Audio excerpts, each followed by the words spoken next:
नमस्कार। आज हम लोग पढ़ेंगे महात्मा बुद्ध की जीवनी के बारे में। आज हम लोग ये जानेंगे कि कैसे बौद्ध धर्म न केवल एशिया और यूरोप तक फैल गया और इनको द लाइट ऑफ एशिया क्यों कहा जाता है।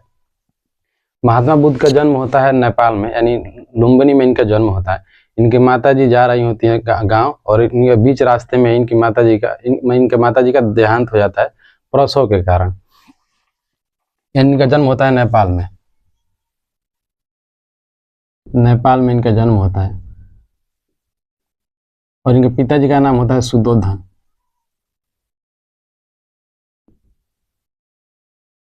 इनके पिताजी का नाम शुद्धोधन होता है, और गौतम बुद्ध का बचपन का नाम होता है सिद्धार्थ।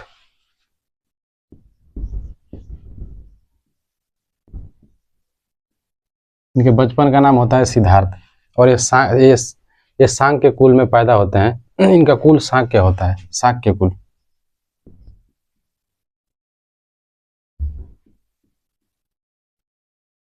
ये शाक्य कुल में पैदा होते हैं, इसीलिए इनको शाक्य मुनि भी कहा जाता है। और कुछ ज्योतिषियों को द्वारा कहा जाता है कि बच्चा बहुत विद्वान होगा और बड़ा होगा तो घर त्याग यानी गृह त्याग देगा, यानी सन्यासी बन जाएगा। जिसके डर से इनके पिताजी इनके अल्प आयु में ही इनका विवाह हो जाता है। इनकी पत्नी का नाम होता है यशोधरा।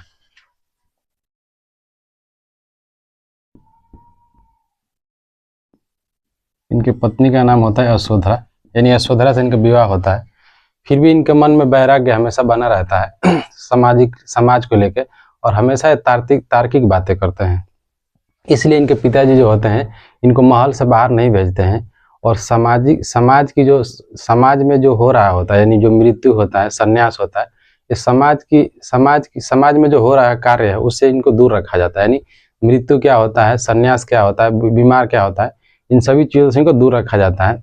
लेकिन एक दिन महात्मा बुद्ध इनको घर से बाहर लेके जाया जाता है। उस दिन ये चार चीज देखते हैं। चार चीज देखते हैं। वो चार चीज क्या होता है।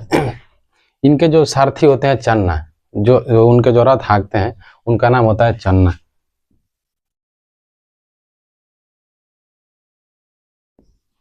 चन्ना से ये सवाल करते हैं, एक बीमार आदमी जा रहा होता है तो पूछते हैं, एक वृद्ध आदमी जा रहा होता है, तो ये उससे पूछते हैं, लेकिन चन्ना को मना किया गया रहता है कि तुम इनसे कुछ भी नहीं बताओगे। लेकिन महात्मा बुद्ध यानी सिद्धार्थ जो होते हैं जिद करने लगते हैं, तो उनके द्वारा कहा जाता है कि एक वृद्ध आदमी है। तो महात्मा बुद्ध अशोक सिद्धार्थ के द्वारा कहा जाता है, क्या हम भी ऐसे होंगे? तो सारथी को मना किया रहता है, लेकिन सारथी फिर भी डरते डरते बोलता, हाँ हमारा भी, आपका भी ऐसा ही हाल होगा। फिर एक वृद्ध आदमी यानी एक बीमार आदमी देखते हैं, फिर वही सेम सवाल पूछते हैं, फिर वही बताता है, फिर इनके दिमाग में चलने लगता है, असमंजस होने लगता है। फिर एक मृत शैया देखते हैं, यानी मृत व्यक्ति जा रहा होता है। मृत व्यक्ति यानी एक लाश जा रही होती है। उसको देख के फिर महात्मा बुद्ध सेम सवाल करते हैं। उनका उधर से जवाब आता है चन्ना का कि हाँ हम भी मरेंगे, आप भी मरेंगे, सब मरेगा, यहाँ कोई नहीं रहेगा। फिर एक साधु देखते हैं, तो पूछते हैं कि ये कौन है, सन्यासी कौन है? तो ये बोलते हैं कि ये सन्यासी है और ये भगवान से प्रार्थना कर रहा है, यानी ये वैराग्य है, इसको मोह माया से कोई मतलब नहीं है, दुनियादारी से। फिर महात्मा बुद्ध घर आते हैं, फिर इनके दिमाग में चलता रहता है। फिर अपने पत्नी से सेम सवाल करते हैं, यानी यशोधरा से। यशोधरा भी घबरा जाती हैं, लेकिन उस समय यशोधरा यानी गर्भवती होती हैं। यशोधरा को भी डर यही हो जाता है कि अब तो संन्यास लेके भागेंगे। फिर कुछ दिन बाद दाई जो होती हैं वो आके कहती हैं कि आपका बेटा हुआ है, इसका नाम रख दो। तो फिर ये दुखी मन से कहते हैं राहुल। राहुल का मतलब होता है रास्ते का कांटा। रास्ते का कांटा यानी इनको लगता है कि मेरे रास्ते में कांटा आ गया। फिर भी ये किसी का बात नहीं मानते हैं, फिर भी असमंजस में आते हैं और गृह त्याग देते हैं, और ये अपने 5 दोस्तों के साथ चले जाते हैं सारनाथ में जाते हैं। वहाँ पे तपस्या करते हैं 6 साल, फिर भी इनके हाथ कुछ नहीं आता।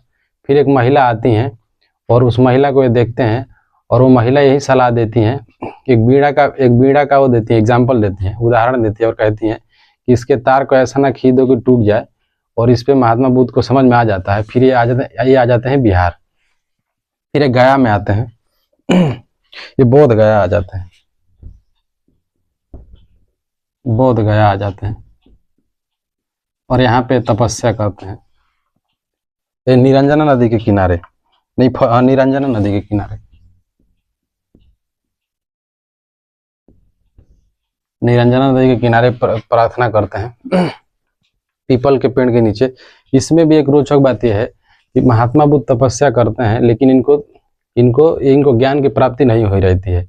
फिर एक समय ऐसा आता है कि नहाने जाते हैं तालाब में, और उस समय इनको ये लग जाता है कि हम मर जाएंगे।